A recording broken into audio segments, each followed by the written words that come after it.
गर्दीतल्या दर्दी रसिकांकडून मिळालेली दाद हा जगातला सर्वोच्च पुरस्कार वाटतो, अशी भावना प्रसिद्ध कवी संदीप खरे यांनी व्यक्त केली. अक्षयधारा, राजहंस प्रकाश आणि तेजज्ञान फाउंडेशनतर्फे आयोजित केलेल्या माय मराठी शब्दोत्सवात कवितांची मैफिल या कार्यक्रमात रसिकांबद्दल कृतज्ञता व्यक्त करताना ते बोलत होते. यावेळी मुलाखतकार मिलिंद कुलकर्णी यांनी त्यांच्याशी संवाद साधला. खरे म्हणाले, कविता ही जगण्यावर उमललेलं फुल आहे. आजवर कवितांसाठी अनेक पुरस्कार मिळालेत, पण गर्दीतल्या दर्दी रसिकांकडून मिळालेली दाद हा जगातला सर्वोच्च पुरस्कार वाटतो, जो आयुष्यभर जपायचा असतो. प्रेम कविता लिहिण्यासाठी मुळात ज्यावर कविता करायची त्याच्या प्रेमात पडावेच लागते. मग ती वृत्ती, मोदक, पाऊस, गर्दी, दौरे, कोणतीही गोष्ट असो, आयुष्यात एखाद्या गोष्टीचा ध्यास असावा लागतो. यावेळी त्यांनी असं एक छानसं पत्र लिहून बघतोय, थोड्याशा धीराचं मायेचं लिहिणाऱ्याच्या स्पंदनाची नोंद ठेवणार. तुझं बघता सारा हिशोब चुकला होता, मी अमावस्याला चंद्र पाहिला होता. सांग ना तुझं खरं का माझं खरं, उशिराबद्दल सॉरी म्हणणे राहून गेले. पाऊसराव आले तेव्हा पुन्हा ऐटीतच आले. अशा कविता सादर करून संदीप खरे यांनी रसिकांच्या मनाचा ठाव घेतला.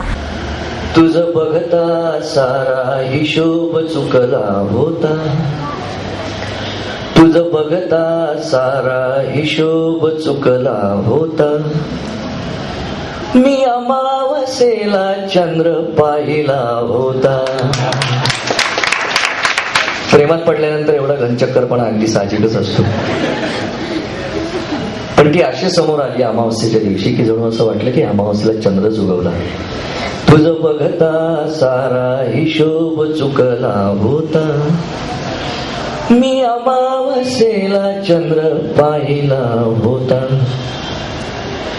तो एकच झाला गुलाब अवघा लाल, तो एकच झाला गुलाब अवघा लाल. गुलाबाचा ताटवा आहे, वेगवेगळ्या रंगाचे गुलाब आहेत, पण तो एकच झाला गुलाब अवघा लाल. जो ओठांवरती तुझ्या टेकला होता, तुझं बघता सारा हिशोब चुकला होता. मी अमावस्येला चंद्र पाहिला होता. निथळता चांदणे असह्य अंगावरती, निथळता चांदणे असह्य अंगावरती. मी चंद्र तुझ्या वस्त्राने टिपला होता, मी चंद्र तुझ्या वस्त्राने टिपला होता. आणि बघा, या शेरविषयी जास्त काही बोलत नाही, पण एक आशिकचा शेर आहे. अशी एक स्वतंत्र जमात असते बघा, विशेषतः उर्दू शायरीमध्ये. तू मिठीत घेता श्वास थांबले होते, तू मिठीत घेता श्वास थांबले होते. माझा मारायाचा डाव चांगला होता, माझा मारायाचा डाव चांगला होता. शेवटचा शेर आहे की हे तर ठीक आहे की तू मला आवडलीस, सगळं ठीक आहे, पण मी सुद्धा तुला आवडणारच होतो. त्याचं कारण आहे, भिनणारच होते जर तुला हे माझे, भिनणारच होते जर तुला हे माझे. त्याचं कारण आहे, मी कवितेमधुनी, मी कवितेमधुनी दंश ठेवला होता. तुझं बघता सारा हिशोब चुकला होता. मी अमावस्येला चंद्र पाहिला. एकदा माझी बायको म्हणली, एकदा माझी बायको म्हटली, एकदा माझी बायको म्हटली, भाळले तेव्हा माहित नव्हतं, भाळले तेव्हा माहित नव्हतं घरात असते सदाच नड. भाळले तेव्हा माहित नव्हतं घरात असते सदाच नड.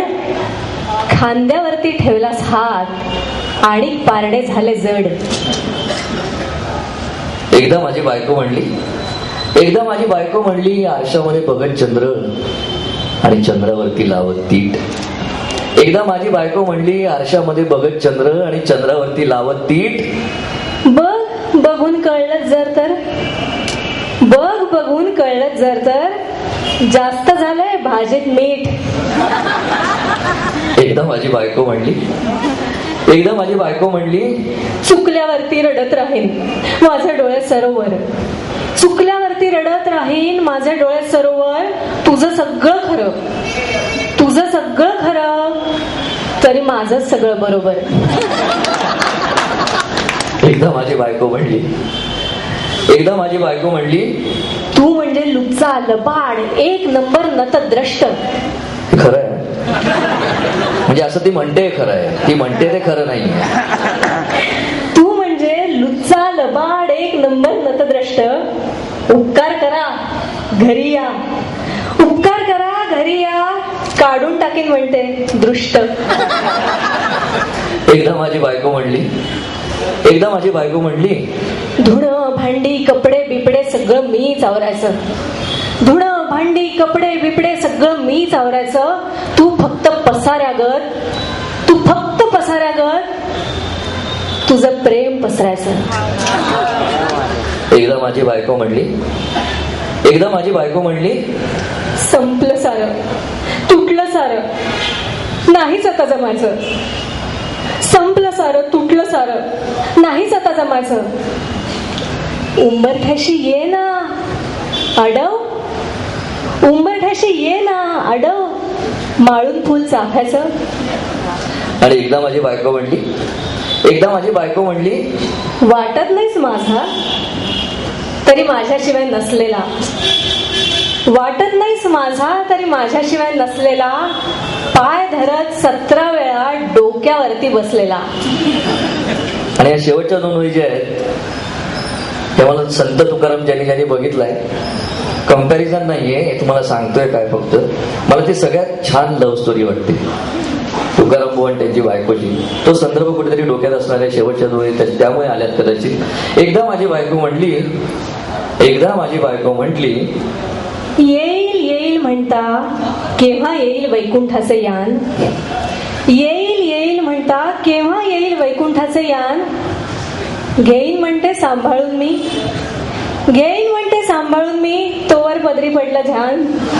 एकदा माझी बायको म्हटली